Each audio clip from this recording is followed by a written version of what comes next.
Empezamos la clase.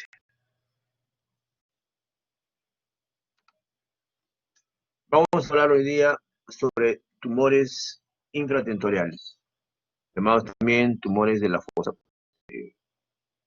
¿Ya? Es el nombre que se le ha puesto, tumores de la fosa posterior.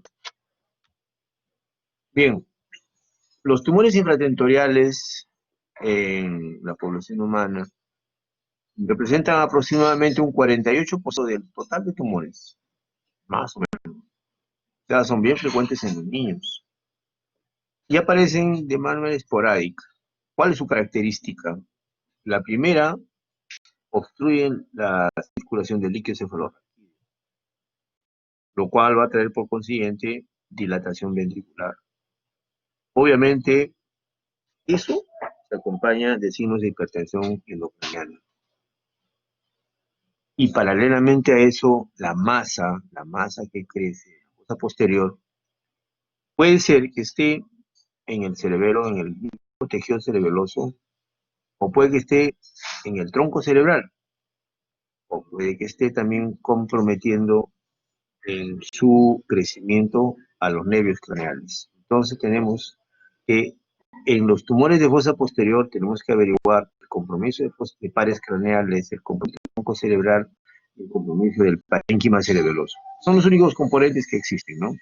Ahora, tronco cerebral es pues, como decir soy de América Latina, ¿no? O sea, demasiado amplio. Entonces nosotros en tronco cerebral entendemos que está incluido los tubérculos cuadrigéminos, los pedúnculos cerebrales, la protuberancia, la calota mesencefálica, o sea, el cuarto ventrículo, y el bulbo raquídeo.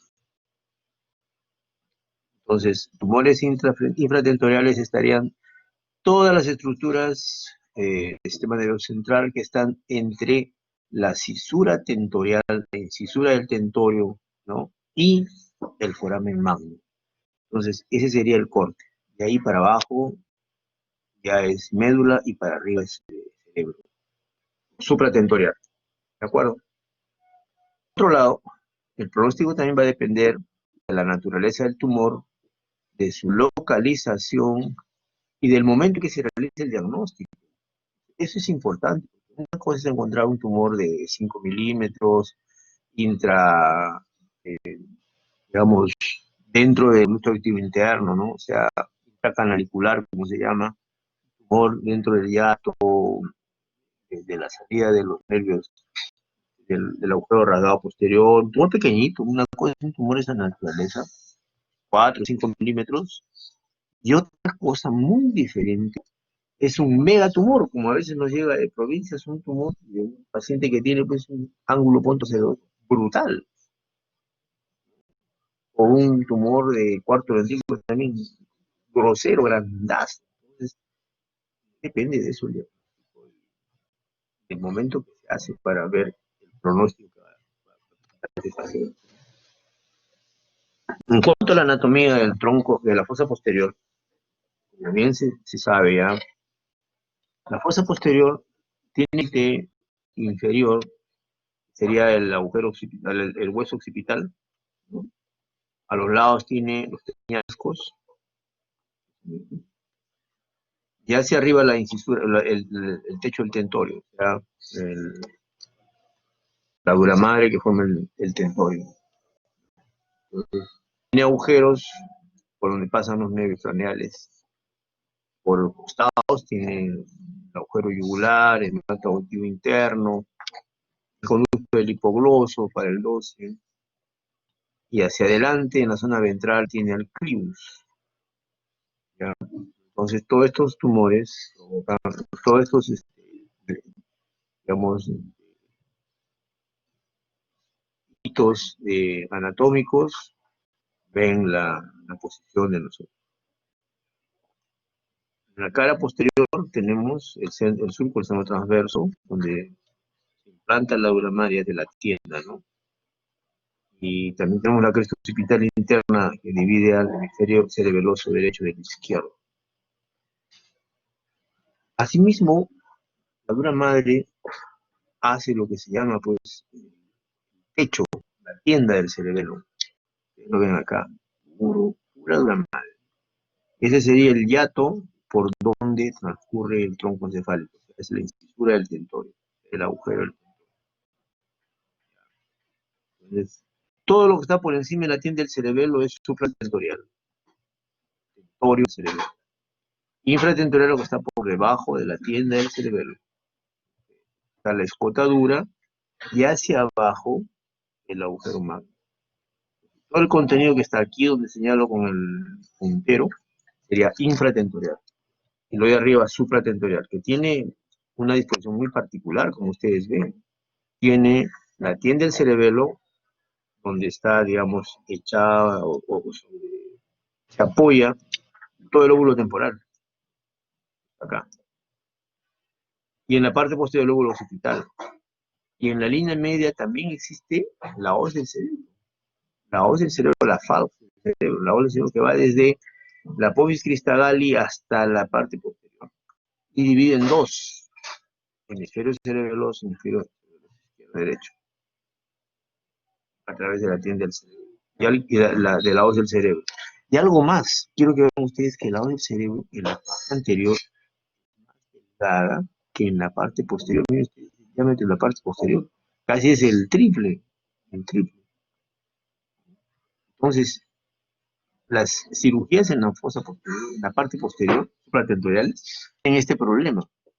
Y la hoz del cerebro es demasiado grande. En algunos casos incluso se hace un corte y se hace las cirugías hacia el lado opuesto, contralaterales. O sea, se ingresa por el lado derecho, se hace una ventana y se opera lo del lado izquierdo, por el tamaño que tiene la hoz del cerebro. Igual pasa aquí, se hace lo mismo, se hace un forado y se ingresa. Son cirugías muy especiales, muy particulares. ¿Ya? La fosa posterior en la cara ventral tiene bulbo, la oliva vulvar, protuberancia, el canal de el surco que se llama de la basilar. Si nosotros vamos por la cara dorsal, vamos a tener los tubérculos cuadrigéminos, el piso del cuarto ventrículo, ¿no? Cuando nosotros ingresamos por la fosa posterior y hacemos una cirugía suboccipital, donde buscamos es en esta área, hasta el óbex, que es el punto final, cálamo transcriptorium, donde están las estrías laterales, estrías medulares. En fin, todo eso es el piso del cuarto ventrículo. Si hacemos un corte en la línea media, tenemos el tercer ventrículo, tenemos el acueducto de Silvio, el velo medular anterior, el velo medular posterior, que tiene una porción superior y una porción inferior, y el conducto del epéndimo.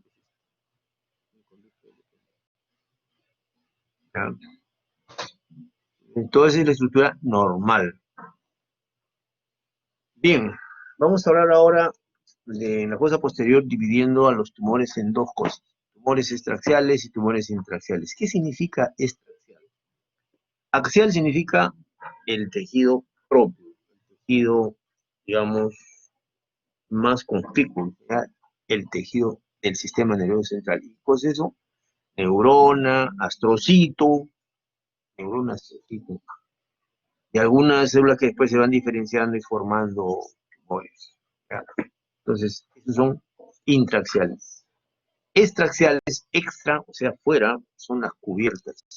Entonces, extraxiales serían las meninges y la cubierta de los nervios craneales. Eso es extraxial, ¿ya? Todas aquellas estructuras vecinas, extraxial. Lo más importante desde el punto de vista extraxial son ¿quiénes? Los meningiomas. Son tumores que nacen de la cubierta, de la meninge, se llama extraxial. Y de los nervios nacen, ¿quiénes? Nacen los neurinomas. ¿De qué nervios? Básicamente del quinto, del vestibular. También se ha descrito un neurinoma del hipoglósico. No es muy frecuente, pero lo hay, ¿ya? Entonces, esos son los nervios que más frecuentemente dan problemas, neurinomas, especialmente el neurinoma del quinto par y del séptimo. El más frecuente es el neurinoma vestibular, que se conoce como neurinoma del acústico. No tiene nada que ver el acústico, sino con el nervio vestibular. Son los más conspicuos, son los más frecuentes, como tumores extraxiales. Y ni qué decir de los meningiomas, que en la fosa posterior están en todo nivel de una manera muy importante, como vamos a verlo cuando hablemos de... vamos a hablar ahora del neurinoma del acústico. Para empezar, es un tumor benigno. ¿Qué significa? Que no maligniza. Es un tumor benigno. El daño que hace lo hace por la masa, por el crecimiento y por la compresión de las estructuras vecinas. ¿Qué estructuras vecinas están relacionadas con el neurinoma acústico? Empezaremos por decir que se originan de la rama vestibular del octavo nervio. La rama vestibular del octavo nervio. ¿Ya? Hacia arriba comprimen cuando crecen, hacia arriba al trigémino. Hacia abajo comprimen al noveno, al décimo y al undécimo. Hacia la línea media, ¿a quién comprimen? Comprimen al tronco cerebral, al mesencéfalo. Lo aplastan ahí. ¿Ya? Y hacia afuera, hacia donde se originan, con el crecimiento que hacen, comprimen aquí al vestibular, al nervio facial. Tienen ustedes que desde el punto de vista clínico, este paciente, como crece en el conducto auditivo interno y al crecer de la rama vestibular comprime al nervio facial, el paciente va a tener paulatinamente hipoacusia, va a disminuir su capacidad auditiva, va a tener alteraciones para caminar por el equilibrio vestibular. Entonces, ya se sabe que eso sucede. Por otro lado, también se conoce que el crecimiento del neurinoma generalmente es unilateral. No hay historia familiar, pero cuando es bilateral, ¿no? Hay que pensar en que hay una historia familiar con Recklinghausen, que a veces se asocian a tumores intracraneales. Entonces, la vaina nerviosa del nervio vestibular más o menos es el 80%. Y se presentan entre los 40 y 50 años, de crecimiento lento. Presentan sordera sensorial, tinnitus, como hemos dicho ya. Cuando comprimen hacia arriba, dan lesión del quinto nervio. Cuando van hacia la línea media, dan hidrocefalia porque comprimen el cuarto ventrículo, ¿no? Y también puede haber compromiso de los padres craneales bajos, ¿no? El diagnóstico se hace con resonancia. Inicia pues con la clínica, pero también nos ayudamos por la tomografía y la resonancia. Pero superior a la tomografía cerebral es la resonancia, obviamente, ¿ya? Entonces, clínica, pérdida unilateral de la audición, tinnitus, inestabilidad, vértigo, parestesias, hipoestesia en la cara, cefalea, diplopia, inestabilidad de la marcha, cuando están comprometiendo el vestibular, dificultad para deglutir por el glotoscopio, pueden deglutir, tienen problemas, ¿no? El diagnóstico lo hacemos con el audiograma porque se encuentra hipoacusia sensoria neurocerebral. Hay una tomografía cerebral cine con contraste donde se aprecia realmente el crecimiento del tumor, el tamaño del tumor. Cuando se pide solamente tomografía con ventana ósea solamente del hueso, se ve el crecimiento del conjunto interno. Está más grande que el del otro lado. Donde está el tumor, la zona tumoral, donde está asentado el tumor, se ve más grande, ampliado. El angiotem se le pide para ver o no la vascularidad de la zona. A veces estos tumores tienen relaciones. Por ejemplo, en la mañana vimos en la práctica el caso de una pica empotrada que estaba metida en el hueso, con necesidad de sacarla. Hay diferentes variantes anatómicas, arteriales, que deben conocerse. En unos casos, por ejemplo, se ha visto, tras las operaciones, que toda la arteria basilar y la vertebrovascular, entonces se hace como una S y se impacta en esa zona. Y entonces está ese tremendo vaso y encima está el tumor. Entonces cuando uno va a sacar el tumor, lesión del vaso, tienen que hacer siempre su arteriografía, su angiotem por lo menos, para hacer una reconstrucción tridimensional y ver la vascularidad de la zona. ¿Qué decir de la resonancia? La resonancia cine con gadolinios, prácticamente las que Adicionalmente también se le puede hacer una angioresonancia con fase venosa para ver el seno petroso, todas las venas relacionadas con la zona, ¿no?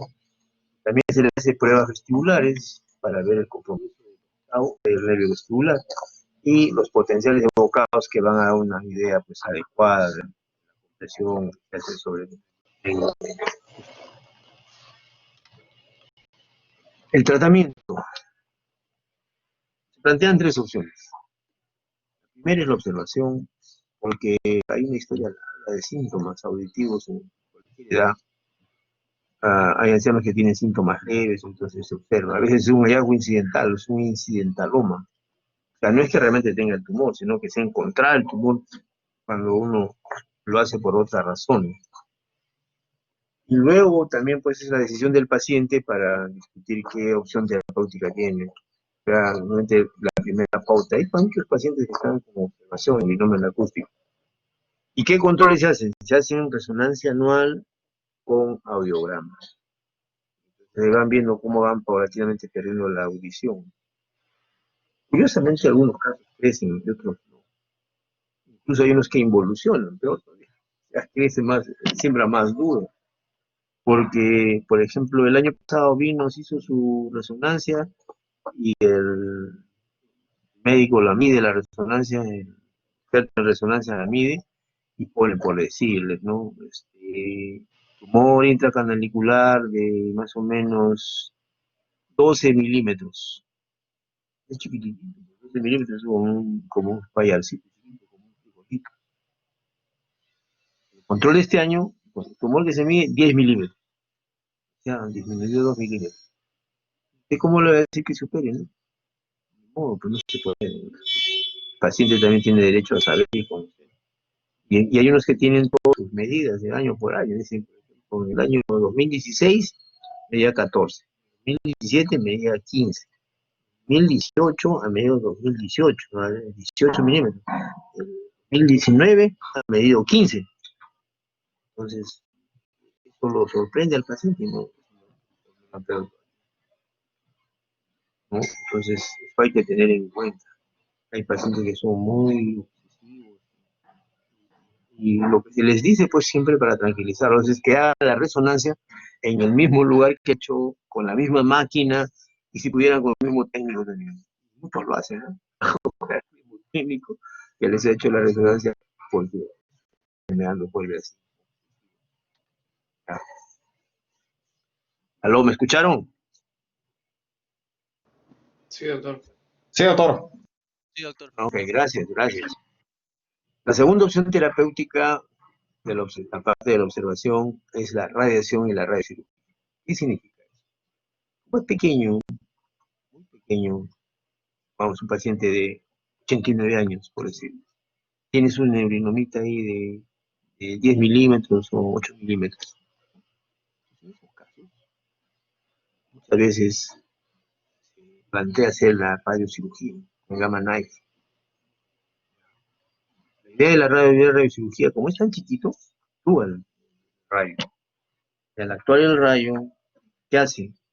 Provoca un proceso inflamatorio, provoca una destrucción vascular y el tumor prácticamente carbonizado ya no crece más.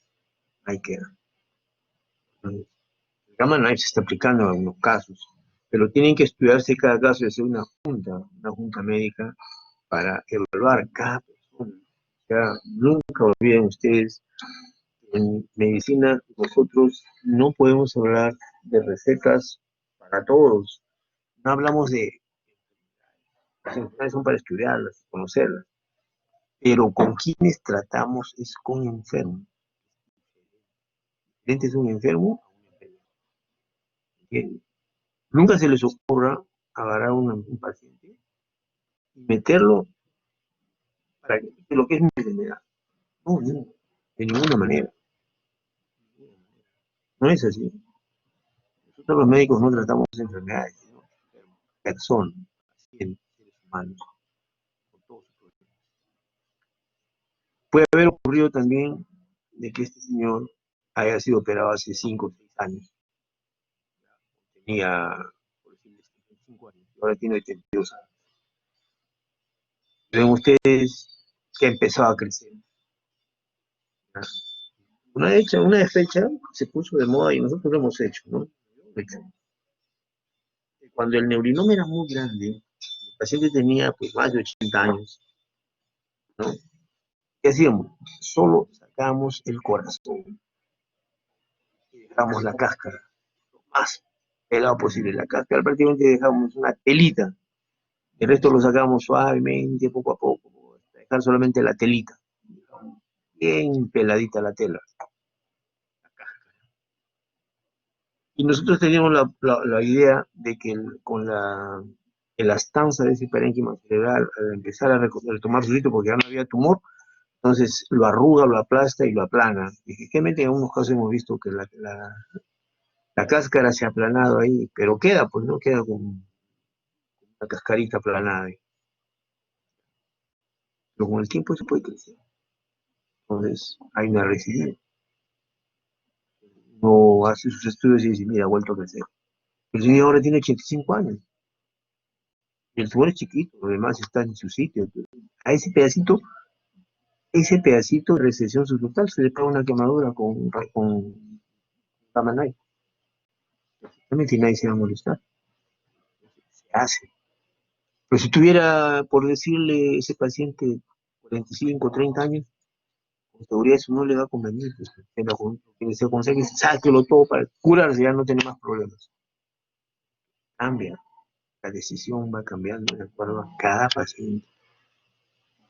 Ahora, por decirles, este enfermo tiene ese pequeño tumorcito y de remate tiene insuficiencia cardíaca congestiva por una valvulopatía, por doble, doble lesión mitral. ¿No?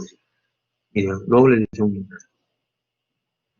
Tiene la doble lesión mitral, insuficiencia y la otra es, me olvidaba ya de la cardiología. Cuando están pegadas las válvulas, estenosis, Sí, doctor. estenosis, ¿no es cierto? Estenosis e insuficiencia. Entonces tiene doble lesión mitral. O sea, realmente descuidado. Y encima, para remate, tiene, por decirle, ¿no?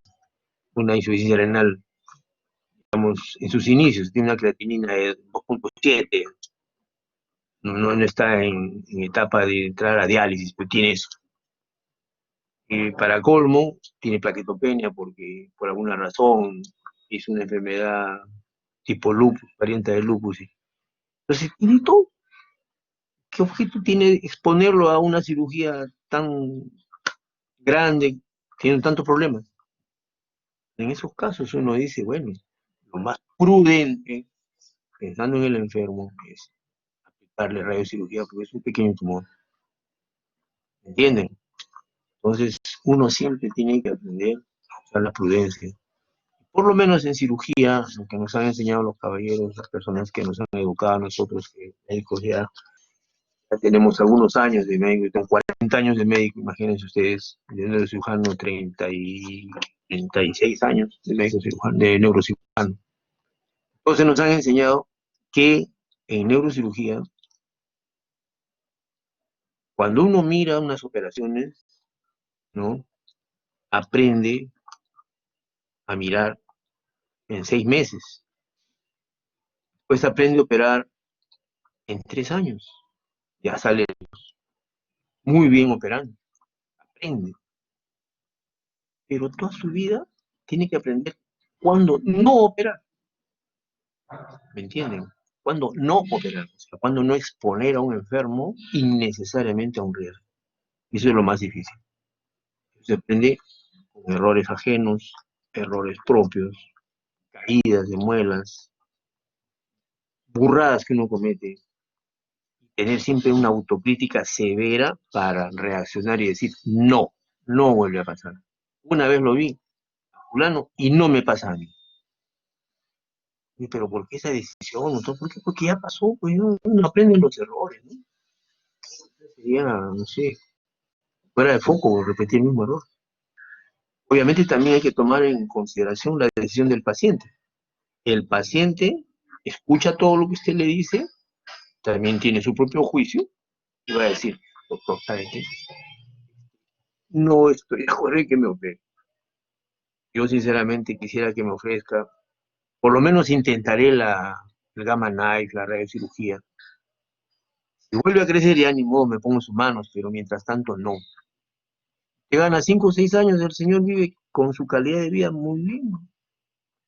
Y nadie, en una palabra, nadie se muere por estar abriendo la cabeza al mundo, ¿no? No es. Pacientes sobran, con tumores mucho más grandes, para estar peleando por un pedacito, de ninguna manera. Entonces, por eso es que uno tiene que tomar decisiones prudentes. ¿Escucharon todos, no? Sí, ¿Alguien me hace doctor. alguna pregunta? Sí, doctor. Tiene abierto, tiene abierto el micro, Eh, pregúnteme. soy Escucho. yo, doctor, para decirle que ya somos 28 participantes. Muchas gracias, hija, muchas gracias. Te agradezco de todo corazón. De todas maneras voy a tomar mi foto, ¿ah? Ya saben ustedes que yo soy muy obsesivo con la asistencia, ¿ya? Ok, la otra es la indicación quirúrgica. La indicación quirúrgica tiene que hacerse también cuidadosamente. ¿Cuándo se hace? Cuando empeoran los síntomas. Cuando hay síntomas recientes que están en empeoramiento. Cuando el paciente va perdiendo la audición. Algo que sea una persona, pues, de la tercera edad, anciana, que tenga comorbilidades severas que impidan que uno pueda plantear la cirugía, ¿no? La otra indicación quirúrgica es que uno dice, bueno, este tumor lo podemos sacar y podemos conservar la audición. Como en la mañana vimos con los muchachos que están haciendo práctica conmigo, como el doctor Campero nos enseña a nosotros a sacar tumores, y hemos sacado tumores así, con esa escuela tan bonita, sacando el tumor y preservando el nervio auditivo, preservando la audición. ¿Por qué? Porque el tumor definitivamente a medida que va creciendo va decapitando al nervio y al final el paciente queda sordo, pierde la audición. Pero si tiene esa posibilidad, el tumor es pequeño, no es muy grande y se puede sacar y puede conservar su audición, enhorabuena, entonces no necesita por ejemplo, un paciente de 40 años, tiene que verlo. O por otro lado, por ejemplo, es un tumor que hace 2 años medía, por decirles, 12 milímetros. El año pasado ya mide 18 y ahora le hacemos un control y mide 25. O sea, en 3 años ha crecido como 12 milímetros. Entonces, ni modo, se tiene que operarse. ¿Por qué? Por la progresión del crecimiento tumoral, ¿no? Ustedes miren el tiempo que eso va creciendo. Entonces, ese perfil de aumento de volumen hace que usted diga, no, eso tiene que ver. Por otro lado, otra indicación, por ejemplo, si a un joven lo han operado y le han dejado un pedazo de tumor, el tumor vuelve a crecer, joven, oh, pues tiene que dársele la oportunidad de quedar libre de tumor, con una recesión total. Se puede, ustedes han visto que se puede, con mucho trabajo, con mucha paciencia, con mucha voluntad, se puede. Otra indicación que se da es cuando al paciente le hemos aceptado que pase a Gamma Knife, le han hecho su radiocirugía, ¿no? Y de repente le hacen un control y vuelve a crecer. Algo pasa. Ese tumor es muy activo. Ese tumor tiene genes y tiene, digamos, actividad celular aumentada. No puede controlarse el crecimiento tumoral. No, pues hay que hacerlo, tiene que entrar. Y obviamente lo más cuerdo es cuando el paciente dice, doctor, deseo operar. Bueno, pues la decisión manda, dice, consentimiento informado, uno le explica y el paciente dice, doctor, opéreme. Entonces en estos casos entramos a operar. Clínicamente, como ven ustedes, muchas veces está sintomático, pero después progresivamente va perdiendo la visión, va perdiendo la audición.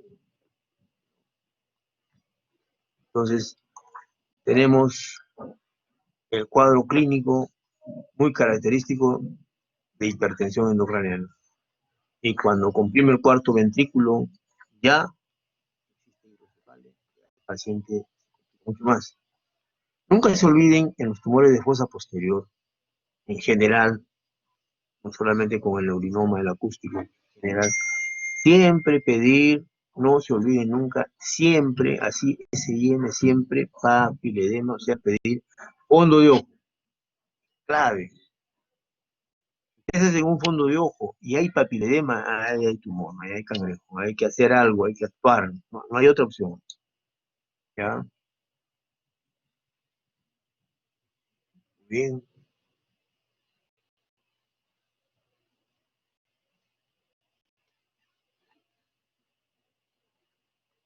Esto que estamos viendo en general son manifestaciones de los tumores de fosa posterior. Parece que lo he puesto mal.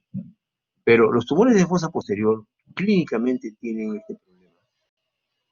A veces empiezan insidiosos y lentamente, o a veces es en forma súbita cuando hay hidrocefalia, ¿no? Cuando el tumor comprime la circulación del líquido cefalorraquídeo, ¿ya? Entonces, las formas de presentación del tumor en la fosa posterior son, uno, con hipertensión intracraneana, en HTIC, o sea, iniciales, hipertensión intracraneal, o signos focales. Los signos focales los dan ¿quiénes? Los pares de cráneo, pares craneales. Eso dan signos. Y también la vía piramidal, pues aparece, no aparece. Síntomas comunes son por hipertensión endocraniana como cefalea, náusea, vómito, alteraciones mentales, endocrinas, etc.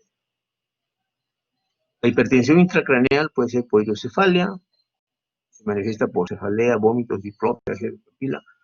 ¿Por qué? Porque el tumor comprime el cuarto ventrículo. Al comprimir el cuarto ventrículo hace una hidrocefalia obstructiva. Entonces hay hipertensión intracraneal. Pero también puede ser por la misma masa, ¿ya? En cuanto a la historia clínica, la manifestación clínica, hay que hacer una historia clínica y una exploración muy minuciosa. Buscar diplopia, nistagmos, y buscar edema de papila. Nunca dejen de hacerlo. No lo pueden ustedes hacer porque a veces no tenemos oftalmoscopio. Es un drama, pues el oftalmoscopio, yo preguntaría a todos ustedes a los 28, ¿cuántos tienen oftalmoscopio? Con seguridad ninguno. Yo tengo el mío, pero ya se oxidó de tanto no poder usarlo por la pandemia. Y no solo estamos en emergencia, pedimos oftalmoscopio y nos dicen, doctor, está bajo ya, la enfermera se lo ha llevado. ¿Cómo se lo ha llevado? Se ha ido a las 2 de la tarde y usted ha venido a las 4. Bueno, entonces que venga el que tiene la llave para sacar los oftalmoscopios. Se lo buscan al chapero, pues al llavero. Hay un señor que tiene llaves de todo. Entonces viene el señor, doctor, ¿quiere usted? Quiero tomar ese mueble. Dale, a ver, ¿qué está buscando? El oftalmoscopio. Muy bien, va, viene con su fajo de 300 llaves, encuentra la llave, le abre el mueble, a ver si tiene una llave universal, ¿no? Le abre, saca el oftalmoscopio. ¿Se lo va a prender? No tiene pila. ¡Oh, Dios mío, no tiene pila! ¿Le encuentra la pila? ¿Va a prenderlo? No prende, ¿por qué? Porque se han robado el foco. Dios mío. Ya, es nuestro Perú. Entonces no hay. Lamentablemente, a la mano no existe. Entonces lo más indicado es buscar una consulta con el oftalmólogo o un residente de oftalmología. O temprano a las 8 de la mañana dejar todo preparado para que el paciente sea llevado al consultorio externo y el oftalmólogo, el residente, encantado le hace su fondo de ojo de paso que practica. Pone su dilatador pupilar y mira la pupila. Entonces le dice, doctor, tiene papiledema. Que ya avanzaron en el diagnóstico de este enfermo. Tumor de fosa posterior con papiledema tiene que operarse. El papiledema es clave. El papiledema es vital. Lo diagnostiquen. En ese plan les digo, o sea, imagínense todo lo que les he contado desde que les he preguntado si tienen o no oftalmoscopio. ¿Ah? Entonces, en general, muchos pacientes de fosa posterior requieren una buena historia clínica, un buen examen físico, hacerle su tomografía, su resonancia y un estudio histopatológico cuando uno saca el tejido tumoral para saber de qué se trata, ¿no? ¿Qué puede hacer? Puede hacer la intervención quirúrgica, como estamos hablando, la radioterapia, la quimio, y el pronóstico de los tumores de fosa posterior dependen del grado de diferenciación o indifferenciación del sitio anatómico donde han sido operados, ¿no? Por ejemplo, acá estamos viendo algunos tumores. Acá tienen un tumor pequeñito que pertenece a la órbita de un neurinoma del acústico. Acá, la pepita que está exactamente metido en el conducto auditivo interno. Igual acá se ve.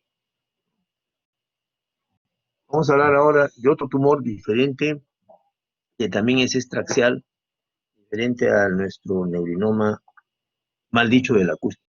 adenoma vestibular. Bueno, son los meningiomas. El meningioma también es un tumor benigno. El daño del meningioma lo hace por el crecimiento, por la masa que hace, que comprime a las estructuras vecinas donde se encuentra. El meningioma nace de las células aracnoideas de las relaciones aracnoideas de la dura madre, se adhieren a la dura madre.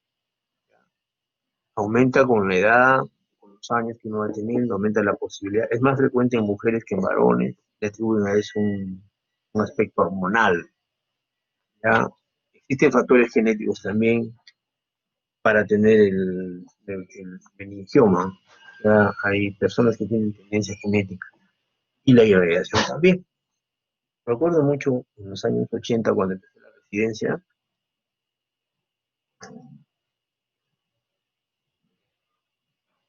con el doctor Jorge Sánchez, para descanse, ya falleció, era mi tutor, mi mentor, mi maestro en tal, fue el para operamos un meningioma bien grande, ¿ya?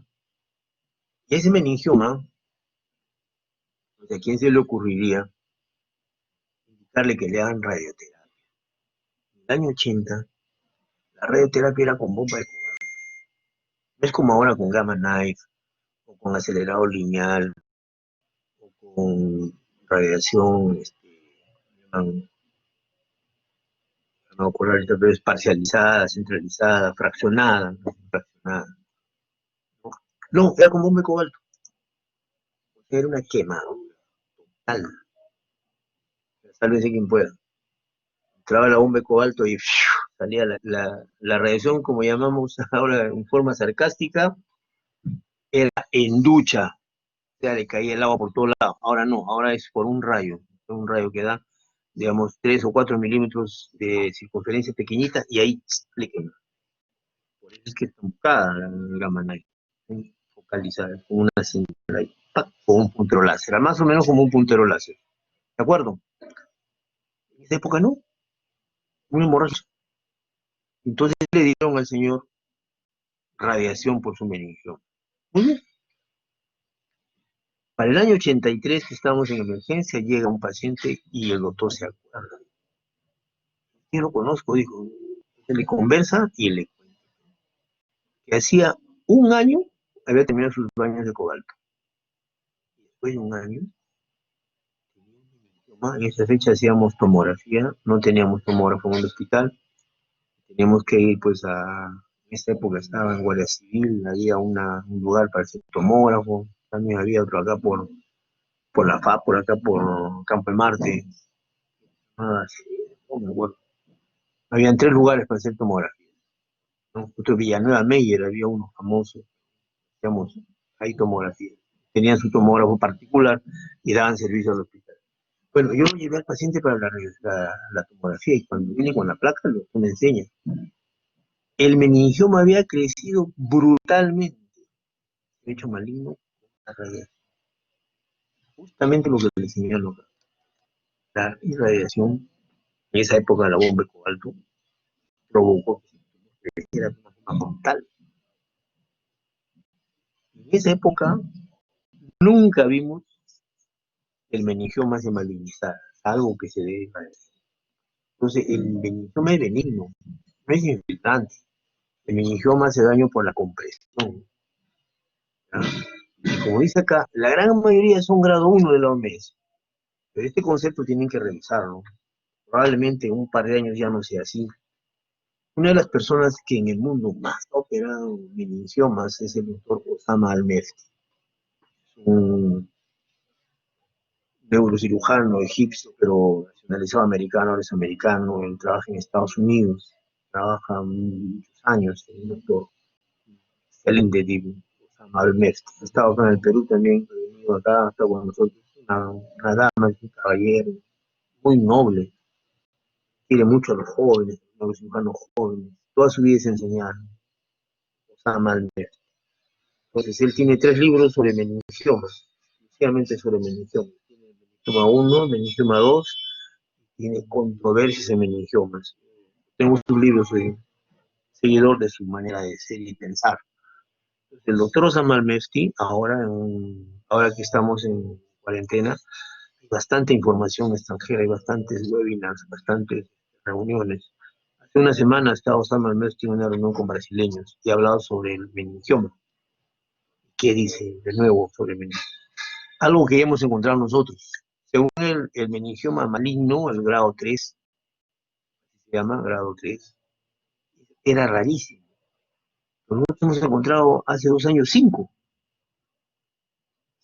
meningiomas. ¿Y cuántos más se habrán pasado? Son malignos por patología, según él. Ahora, actualmente, meningiomas grado 1 serán 55-60%. 30% más son grado 2. Y 10% son grado 3. O sea, los malignos han aumentado. Ha cambiado la estadística, según el doctor hace una semana. ¿Ya? Es bueno que lo sepan.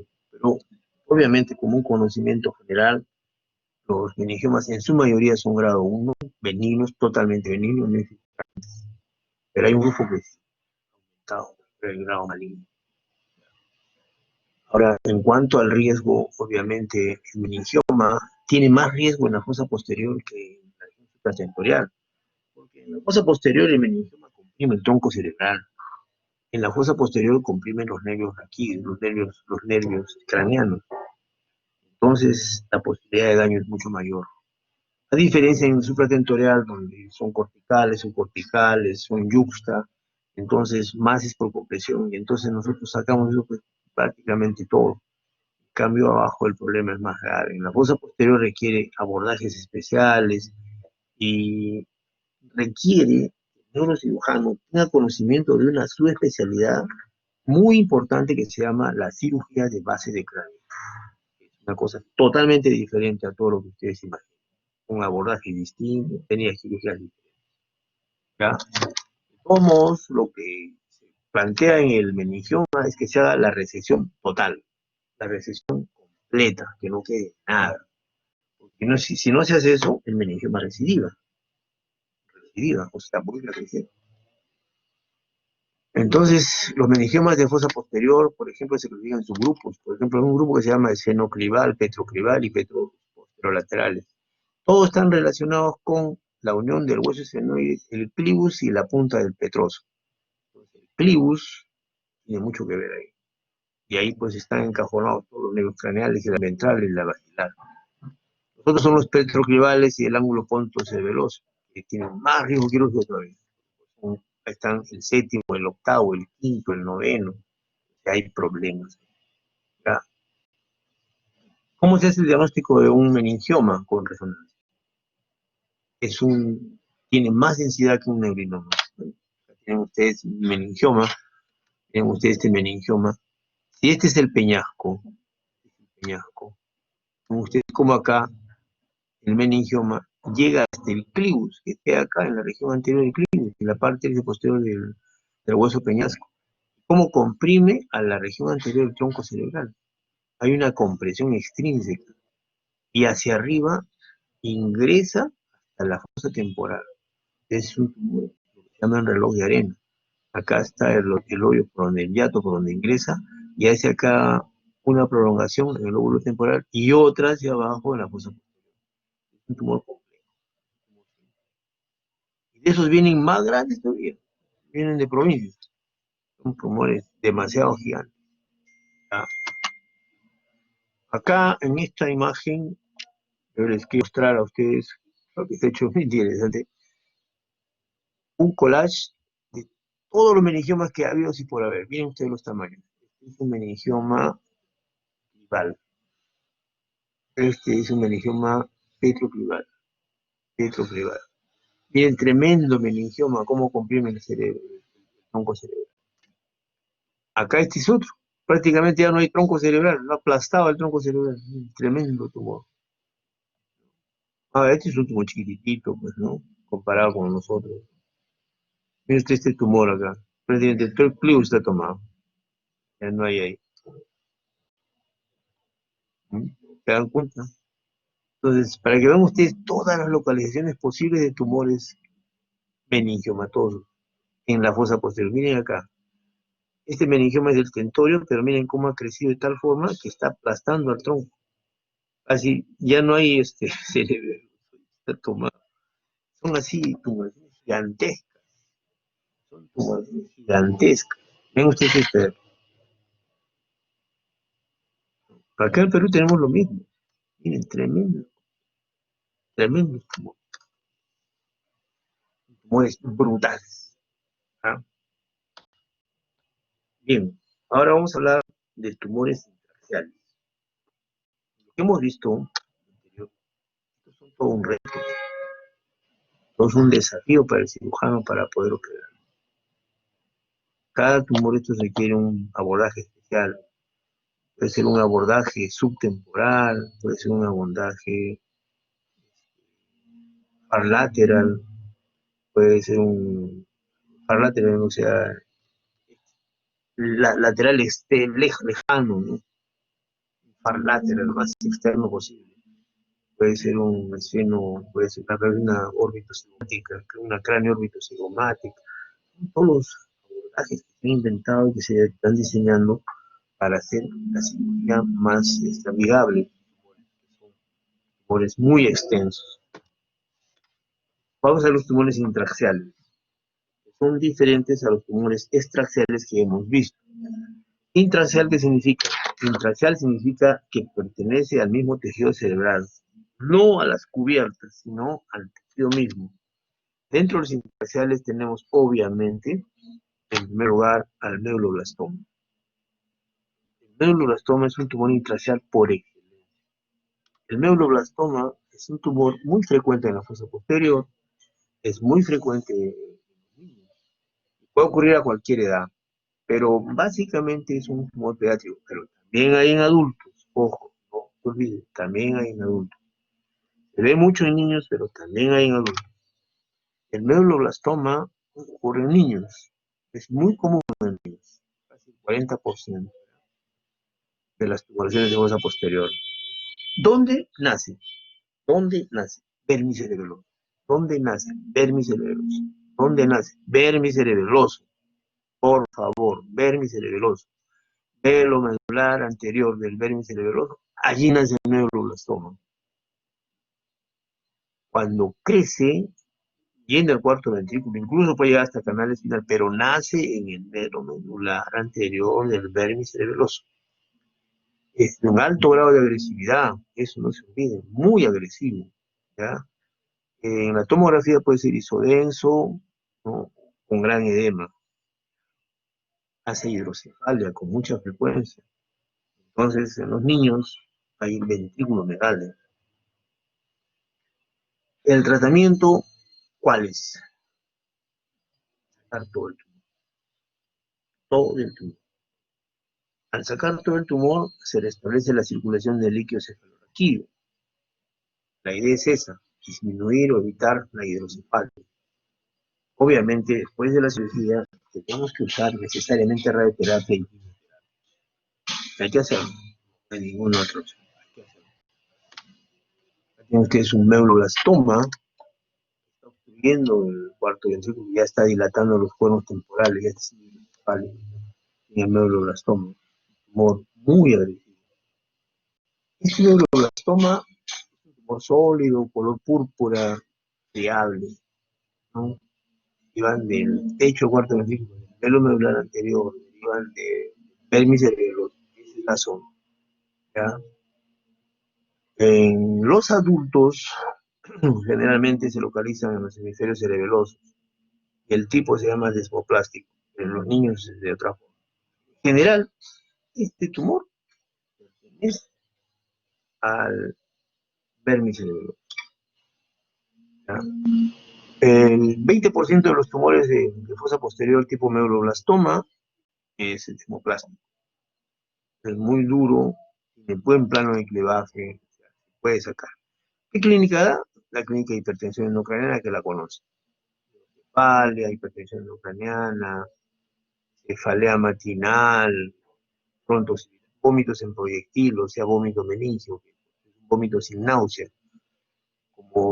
Como complican al vermis, no hay marcha inestable, está letárgico, deshidratado por por las náuseas, por los vómitos.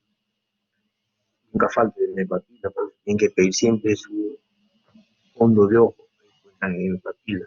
Y bueno, a veces hay diplopia o ataxia de tronco, el paciente cuando está muy mal, muy grave, está comatoso. ¿Cuántas imágenes? Hay que pedir tomografía, clínico contraste, resonancia, clínico contraste y espectroscopía. ¿Qué nos ayuda la espectroscopía? Es un tumor maligno, va a tener la colina. Tienen ustedes el neuroblastoma, ¿no? ¿Qué es lo que se hace con el neuroblastoma? La cirugía tiene que ser lo más amplia posible, sacar todo lo que se pueda. Ustedes dicen ahí, máxima citorreducción. Máxima citorreducción.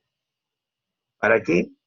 Para sacar todo lo que se pueda del tumor y que el patólogo nos confirme la histopatología. ¿Qué cosa? Y otro problema, la máxima reducción, sacar todo lo que se pueda, todo el nivel, todo el tumor, ¿para qué? Para que el líquido vuelva a recircular. Hay que restablecer la circulación. O sea, los objetivos de la cirugía, como lo ustedes, son 3. 1, sacar muestra para que el patólogo nos diga qué pasa, sacar la mayor cantidad posible y restaurar la circulación del líquido colorectal. O sea, en una palabra, evitar que el paciente sea dependiente de la válvula.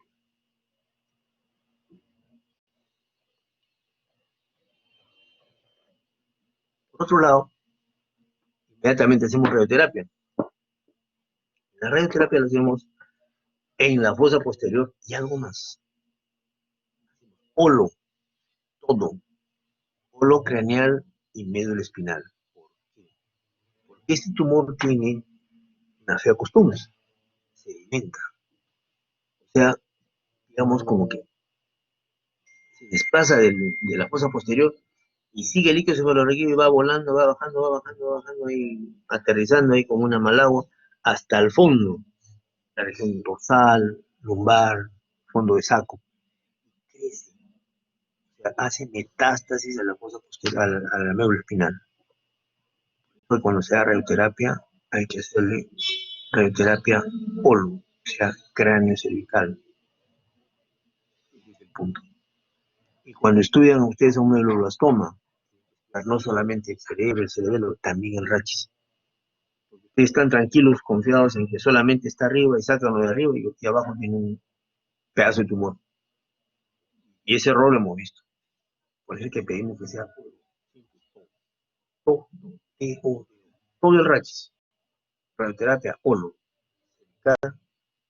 sal, bar y fosa posterior con cerebro.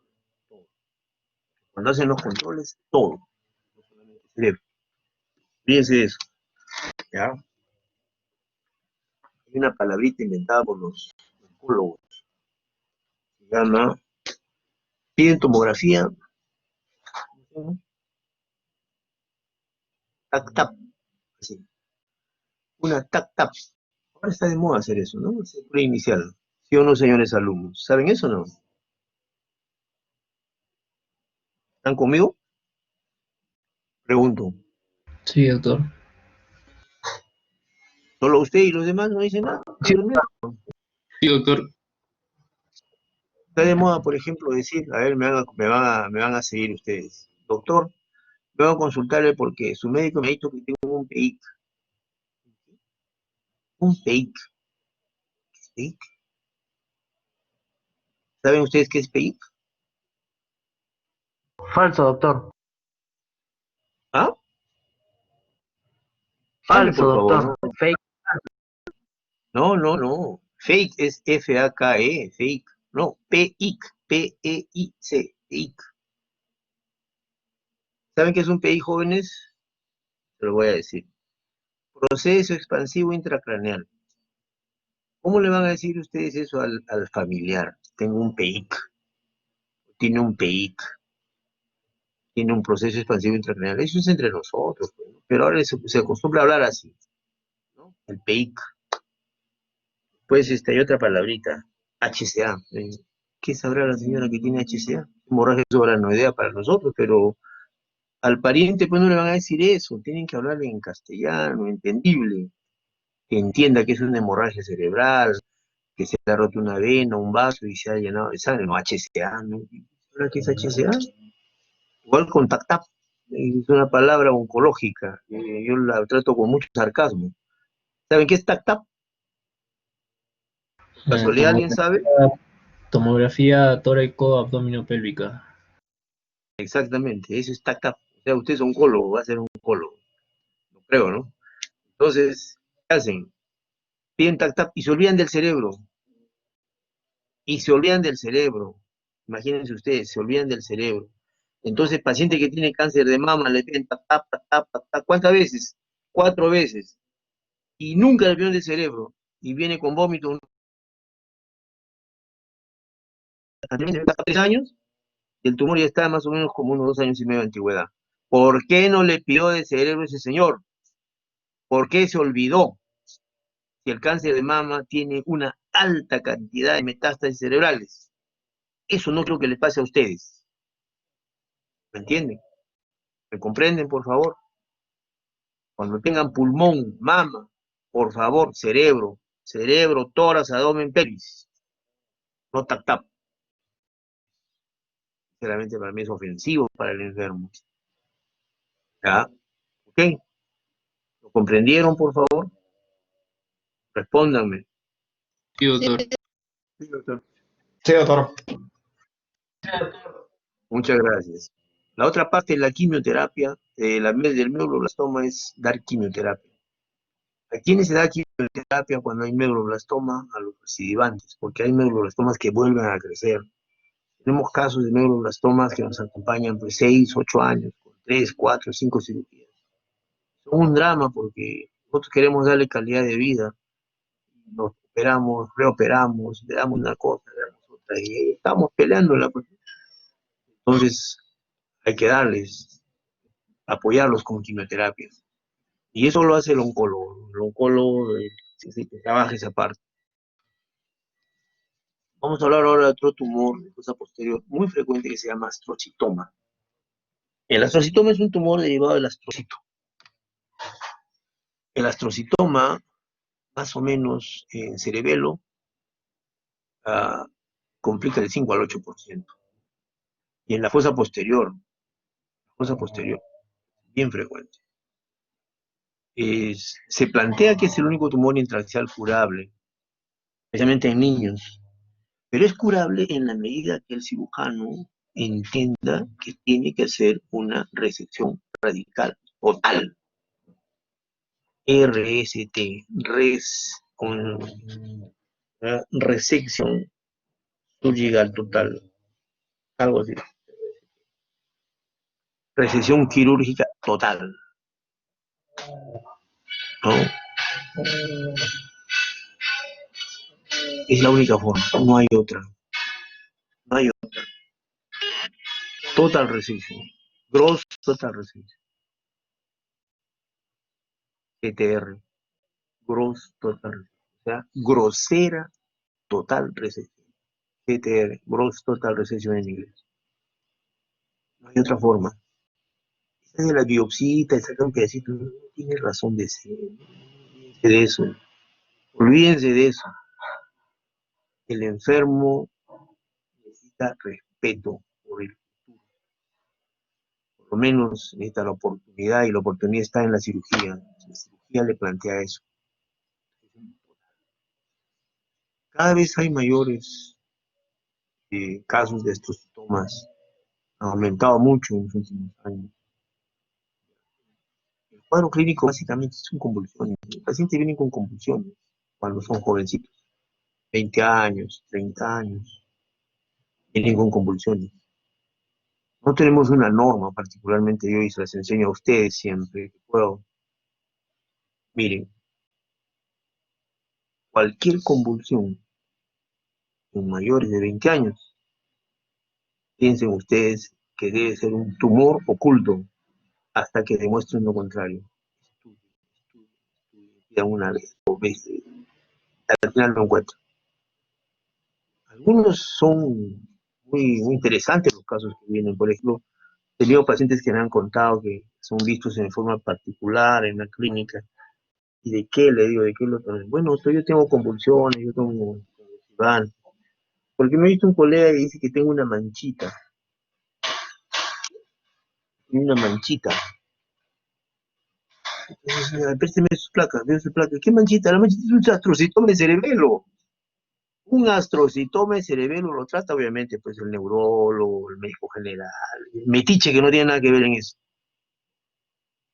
Y lo trata de una manchita. Solo le da anticonvulsivante. Le niega la posibilidad de ser operado y ser curado. ¿Y por qué? Porque según él, pues, cuando nosotros operamos, lo malogramos al paciente. ¿Cómo se va a dejar operar? Pues, ¿no? O sea, el cirujano, el neurocirujano, cuando opera, malogra, o sea, opera para malograr. No entienden de que el tumor lo hizo, porque vino así, porque el tumor, lamentablemente, en su historia natural, hace eso. No, ellos le echan la culpa al cirujano. ¿Cómo se va a dejar abrir la cabeza? Pues, ¿cómo va a quedar? Es la otra pregunta. ¿Cómo voy a quedar? Obviamente, pues no va a quedar peor de lo que vino, ¿no? Porque usted vino cojeando, no va a salir corriendo a la maratón. Entonces, por favor, ahora que tienen ustedes al CECIR, tienen que hacer enseñanza con la gente, educarlos para que no cometan ni repitan esos errores. Claro, en astrocitoma de cerebelo, que puede dar clínica por hidrocefalia y por masa, por hidrocefalia obstructiva y por masa, no hay otra. Hidrocefalia por comprime el cuarto ventrículo, oprime el acueducto de Silvio y va a dar hidrocefalia, vómito, cefalea, náusea. Y por masa, visión borrosa, propia, letargia, ¿no? El cuadro clínico, como ven ustedes, ataxia tronquial, inestabilidad para la coordinación, adiadoconcinesia, son clínicas del arquicerebelo, del neocerebelo, del paleocerebelo. ¿Ya? Cuando es coordinación fila, es neocerebelo. Cuando es inestabilidad, es del arquicerebelo. Y ataxia del paleocerebelo. Tenemos allí diferentes formas de enfrentar la disfunción cerebelosa. Pero parte de la estructura clínica que hagan ustedes, tienen que buscar sus imágenes. Es su tomografía, tienen con contraste, su resonancia. En cuanto a resonancia, vean ustedes, se pide resonancia clínica con contraste y fases particulares que tienen que estar para que ustedes la analicen. ¿Cuáles son? T1, T2, T2 estrella. T2 estrella, T2 estrella para ver si hay sangre o no. El T2 star, la sangre. La fase STIR, para ver si hay edema. La difusión es para ver si hay líquido. Y la perfusión para ver la cantidad de sangre que ejerce. La espectroscopía para ver si hay colina, la malignidad. La tractografía para ver qué, digamos, tractos, o sea, qué haces han sido desplazados, destrozados o comprimidos. La vía piramidal, por favor, la vía piramidal, la vía sensitiva, ¿ya? Por otro lado, tenemos también que hacer una resonancia funcional, ¿ya? Para ver qué pasa con ese estrocitoma. En cuanto al PET scan, ¿no? El PET scan lo usamos cuando hay recidivo o hay radionecrosis. ¿Qué pasa ahí con el PET scan? Si nosotros tenemos un paciente que tiene un astrocitoma y ha sido operado, después de operado se le da radioterapia, quimioterapia, y pasado un tiempo vuelve a crecer, pero perdón, dice, ¿está creciendo o es radionecrosis? Está la duda. La radionecrosis prácticamente es igual que incluso la resonancia, incluso con la espectroscopía, ¿ya? Porque hemos visto nosotros eso, en la práctica acá en el Hospital Revalati, que tenemos PET scan y tenemos resonador. Yo he hecho seguimiento de 7 pacientes operados como recidiva de glioblastoma y era radionecrosis por patología. Entonces, ¿Para qué someter a un enfermo a una cirugía tan riesgosa, intubado, con riesgo de que haga paro cardíaco, que haga tantos problemas? Pudiendo hacer un PET scan, gastando horas médicos, horas de enfermería, horas UCI, un gastadero de plata por gusto. Pues ahora le hacemos PET scan. Con el PET scan descontamos necrosis, si hay recidivo o no. Y el médico que hace PET scan lo conocimos hace muchos años, trabajaba en otra área, y de ahí tuvo la suerte de irse a México a hacer 2 años de PET scan, y ahora maneja el PET scan del REBA. Y es pues un fanático con nosotros, porque gracias a nosotros es que tiene chamba, porque yo le mando a todos mis pacientes con recidiva, y los discutimos y hablamos, y me manda imágenes, radionecrosis extraordinarias, que semejan un tumor, pero no es tumor, no es tumor. Entonces, se para la cirugía, no es tumor. Parte del protocolo de manejo y trabajo ahora en síntomas, ver si es recidivo o radionecrosis. Eso se hace con el PET scan, no hay otra cosa, no hay otra forma. No hay otra forma, solo con PET scan. PET scan es un estudio dinámico del tejido cerebral, se le da glucosa marcada, o sea, glucosa radioactiva, se le va testeando. Se ve que cuando las áreas calientes, las que captan la glucosa radioactiva son las áreas de tumor. Las áreas que son blancas, que son negras, que no hacen nada, son las áreas de... Entonces, vale, es un buen avance. ¿Cómo es el tratamiento del astrocitoma? Ya hemos hablado. GTR, Gross Total Resection. Un total gruesa, amplia, brutal. Todo. ¿Ya? Quimioterapia con temozolomida, la radioterapia con acelerador lineal, o que ahora está de moda hacer la radiocirugía con gamma knife. Eso lo hacemos cada rato. El tumor más frecuente de tipo astrocitoma, el que vemos con más usualmente es el astrocitoma pilocítico. El pilocítico es un tumor que tiene un nódulo mural y un líquido, ¿ya? Entonces, es un tumor quístico. Tiene una apariencia oval, más o menos, parece un globito, o un nódulo mural que realza con medio contraste. Tiene, pues, más o menos tamañito. Acá tienen ustedes un astrocitoma, ¿ven? Líquido, nódulo mural. Líquido, nódulo mural. Igual acá, nódulo mural. Cuando sacamos todo. La limpieza total. ¿Ya? Entonces, el tratamiento es la resección. Con resultados curativos se saca todo. Excelente, hasta 10 años, dice, 94%, tiene una sobrevida de 10 años, es extraordinario, bastante. Eso depende de hacer una extraordinaria cirugía con el astrocitoma pilocítico. Otro tumor intraxial, ya hemos hablado del astrocitoma, hemos hablado del neuroblastoma, ahora nos toca hablar del ependimoma, otro tumor intraxial de fosa posterior. Este nace en las células ependimarias. Generalmente están en el piso del cuarto ventrículo. Y ahí crecen. Crecen y dan metástasis. Dan mucha metástasis. Generalmente se localizan en el cuarto ventrículo. ¿Ya? Entonces los pacientes hacen hidrocefalia. Lo más útil para diagnosticar es la resonancia. Es muy frecuente en la niñez. En la tercera década también he visto ependimoma. Y básicamente son de fosa posterior. Y aquí lo más importante es otro tumor que da metástasis al médula espinal. Entonces, cuando tengan ustedes ependimoma, siempre pidan, no TAC-TAP, sino cerebro, toda la en pelvis, raquis, o sea, el raquis, el raquis. ¿Qué hay ahí? Está crecido, ¿no? Es un tumor insidioso de hipertensión endocraniana por hidrocefalia y también porque está en el piso, ahí haciendo problemas, dando neuropatía craneana.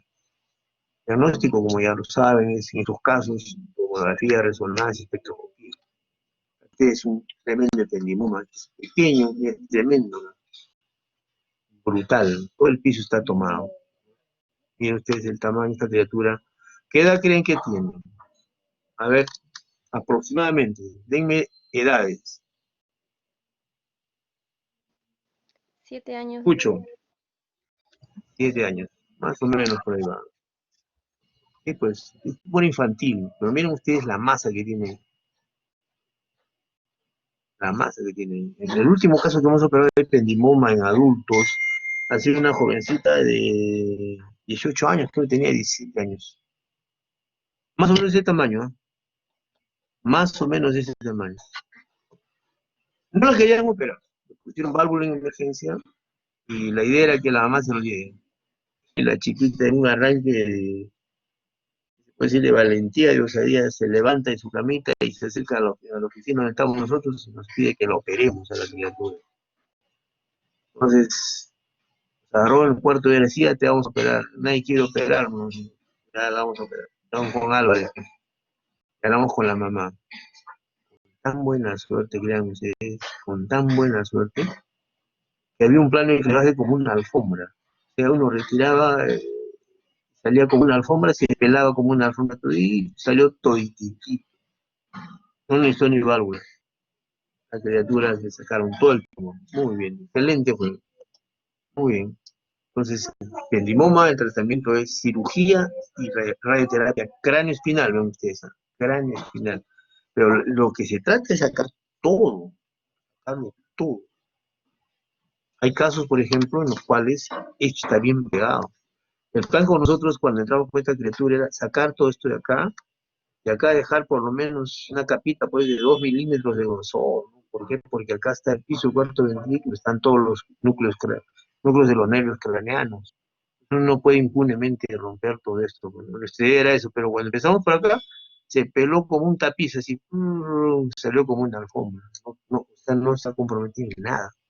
Una cosa extraordinaria, sinceramente, nunca la he visto. Otro tumor de fosa posterior también considerado intrínseco es el hemangioblastoma. Es un tumor muy particular.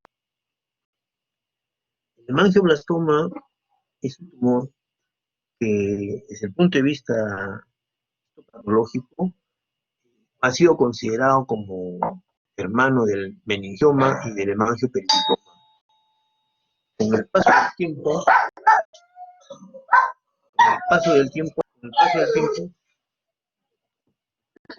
del tiempo, el hemangioblastoma ha quedado solamente como meningioma. Ha quedado como meningioma. No hay ahora, digamos, que compartan la misma estructura, la misma división que con el hemangiopericitoma y el meningioma. Han quedado prácticamente separados el hemangioblastoma y el hemangiopericitoma. No así el meningioma, que ha pasado a formar parte de otro tipo de tumores especiales. El hemangioblastoma es un tumor muy vascularizado, ¿ya? Muy vascularizado. Generalmente se presenta en el cerebelo. Generalmente está en la fosa posterior, el 90% de casos. Yo también hemos visto tumores supratentoriales de hemangioblastoma, pero más frecuentes son en la fosa posterior, ¿ya? El hemangioblastoma puede ser, digamos, espontáneo, presentarse de vez en cuando en las personas, pero a veces es familiar. ¿Cuánto es familiar? Un 40-35%. Familiar, ¿qué significa? Familias completas de hemangioblastoma. Hay familias, ¿no? El hermano, la mamá, el papá, la mamá. Familias tienen hemangioblastoma. El hemangioblastoma se caracteriza clínicamente por, básicamente, hipertensión endocrinal por masa, ¿ya? Ataxia, dismetría, hidrocefalia, es masa, ¿ya? Generalmente está en las zonas laterales del ángulo punto cerebeloso. Caso connotado de nosotros, porque se hizo amiga de nosotros, fue la familia Rodríguez. Entonces, una familia de músicos pequeños que tuvieron su auge en los 90, 95, por allí. Y creo que la que queda de ellos es la señora Mistaki, la señora Rodríguez, la que tiene su programa en Canal 7, creo que es. O ya no está, creo, ahora está en Huilas, por donde anda la señora. Es amiga de nuestro servicio, porque hemos operado a tres o cuatro de la familia Rodríguez en el servicio. En la Navidad se van a ir a darnos serenata, a cantar de neurocirugía. Sabían, operamos primero una hermana, después a otra hermana, después a otra hermana. Las tres hermanas de fosa posterior. Un hermano que era el que tocaba la mandolina, el charango, operado el hemangioblastoma, pero en cerebelo, en la región cerebelo vulvar. Y fue con mala evolución, al final falleció con neurológica, respiratorio. Pero ese sí, el hemangioblastoma. Y característicamente a todo esto, en la foto posterior, se añaden algunas cosas muy particulares. Por ejemplo, ¿qué se le encuentra? Se le encuentra poliglobulia. ¿Por qué? Porque el hemangioblastoma secreta o suelta un péptido muy parecido a la eritropoyetina. Creo que se diferencia en 2 o 3 aminoácidos, no más. Y este péptido es parecido a la eritropoyetina. Entonces tienen ustedes un paciente que vive acá en Lima, años, toda su vida, en el sur, en cualquier otro lugar de Lima, y tiene hemoglobina de 20. Hemoglobina de 20 o 19, algo inusual.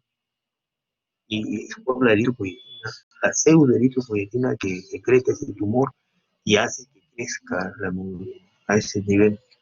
Entonces, a los síntomas de tronco encefálico, a los síntomas de hidrocefalia, se añade apoliglobulia. No solo eso, sino que si ustedes son acuciosos, le hacen fondo de ojo, le piden un examen especial de fondo de ojo, van a encontrar que los tamos lo van a encontrar tumores en la retina, parecidos a este máculo. Tiene también componente participa la retina. Y no solo la retina, participa el páncreas, participa la médula suprarrenal, participa el riñón. Ellos toman parte. Hacen que sea una enfermedad que se llama von Hippel-Lindau. Es un tumor, pues, muy particular. En cuanto al sangrado que tiene el hemangioblastoma, efectivamente, bien sangroso. Tuvimos un caso de nosotros que sangró una barbaridad de 15, 17 litros, solamente con una biopsia. Un tumor muy sangrante, pero que hemos aprendido a manejarlo. Un tumor al cual hay que devascularizarlo. O sea, que hay que cortar todos sus feeders, sus alimentadores arteriales, arteriolares. Entonces, cuando uno va cerrando todos, al final sale con una cáscara seca. Interesantísimo. Antes nosotros lo embolizábamos porque era muy vascularizado, ahora ya le hemos perdido miedo. El hemangioblastoma se opera con puro bipolar. Vasito se coagula, vasito se coagula, se coagula, se coagula. Esa es toda la operación, pero saber, pues, pelar esos vasitos, pelar, coagular, pelar, coagular. Y así se vasculariza el hemangioblastoma. Entonces, el tratamiento pues incluye la cirugía, la embolización ayudante y la radioterapia. Ya no se usa radioterapia porque ahora el hemangioblastoma se extirpa totalmente. Ya tienen ustedes un hemangioblastoma, vienen ustedes el hemangioblastoma, una masa quística, acá, un nódulo mural intenso, que se realza pero brutalmente, bien, y con vacío de flujo porque tiene vasos, tiene bastante vaso. ¿Ya? Y ojo, no solamente es el glioblastoma, la zona. Tienen ustedes acá algo interesante, recién me acabo de dar cuenta en esta imagen. Si ustedes ven bien el puntero, ven acá el hemangioblastoma, es la cavidad que hace el hemangioblastoma. Y algo más, miren ustedes, este es el conducto del epéndimo. Miren ustedes, acá está dilatado. O sea, asociado tiene que... Esta es una cavidad siringomiélica. Esto negrito. Acá es una cavidad siringomiélica. O sea, este señor también le ha hecho siringomielia por la posición. Ha hecho siringomielia. Entonces está dilatando un poquito el canal, porque esto es imperceptible, no se nota. Y acá sí se nota. Tiene siringomielia, man. Acabo de dar cuenta ahorita. Este de costadito. La cervical está gruesa. Siringomielia de C3, C4, C5. Y ahí termina, en el borde inferior de C5. Bien. Otro tumor intrínseco también es considerado el tumor plexo-coroideo. Es un tumor que se forma en los plexos que forman aquí. Cuando son benignos se llaman papilomas, forman bastante LCR, se ubican en el cuarto ventrículo. Cuando son malignos se llaman carcinomas. ¿Ya? Son tumores muy, muy frecuentes. Ya tienen un tumor de pleso coroideo con sus calcificaciones. Para terminar vamos a hablar de algo que es bastante frecuente, centrado en solo dos patologías, básicamente, que son las que más hacen metástasis. Son la metástasis de mama y la metástasis de pulmón. Varones, pulmón, mama. El 95% de las metástasis van a los hemisferios cerebrosos. Es muy frecuente. El tratamiento de la metástasis es cirugía. Básicamente cirugía y radioterapia. Tiene una metástasis cerebelosa, que es muy frecuente. Este es uno de próstata. Hemos visto de próstata, de páncreas, hemos visto de mama, de pulmón, de, de vejiga, hemos visto también de seminoma, muy bien, seminoma. No, sí, ¿va? Metástasis. Bien, entonces, el conocimiento del desarrollo de la fosa posterior puede ayudar mucho cuando uno decide qué va a hacer con el tumor. Hay que tener en cuenta la edad, la localización y fundamentalmente todas las consideraciones epidemiológicas para hacer el diagnóstico diferencial. Hay que tener un buen diagnóstico prequirúrgico para establecer el diagnóstico y el pronóstico y tratar.